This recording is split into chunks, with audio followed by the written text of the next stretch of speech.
তোমার ছোটবেলায় মিথ্যা কথা কইতাছে। আমি গ্রামে আসানোর পর থেকে আমি সব শুনছি। ও ব্যাংকের থেকে টাকা উঠাইছে আর বন্ধু বান্ধব নিয়ে ফুর্তি করছে, মজা করছে। আমার এতগুলো টাকা নষ্ট হইতে পারে না। তোমার পোলারে কও, হ্যাঁ শ্বশুর বাড়ি যে গরুর ফার্ম দিছে এই জায়গায় আমি জানি আমার 37টা গরু আছে। এই গরু বিক্রি করে আমার টাকা আমার দিতে কও। দেখছো, তোমার আমি বলছিলাম না তোমার ভাই বিদেশ থেকে এসে আমাদের গরুর খামারে নজর দিবে।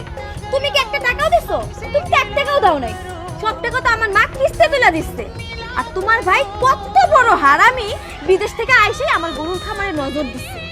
তুমি একটাও কথা কইবে, তুমি এই বাড়ির বউ হয়ে থাকবা। একজন প্রবাসী মাথার ঘাম পায়ে ফেলে বিদেশের মাটিতে কত কষ্ট করে যে টাকা ইনকাম করে এটা তোমরা কেউ জানো? যেই মানুষটা প্রবাসে থেকে কষ্ট করে টাকা ইনকাম করে একমাত্র সেই মানুষটাই জানে। আমাদের দুই ভাইয়ের মধ্যে তুমি কোনো কথা কইতে আইবা না, তুমি কোনো কথা কইতে আইবা না। কিরে রাতুল, কথা কইতেছিস না কেন? তুই গরু বিক্রি করে ভালোই আমার টাকা ফেরত দিবি।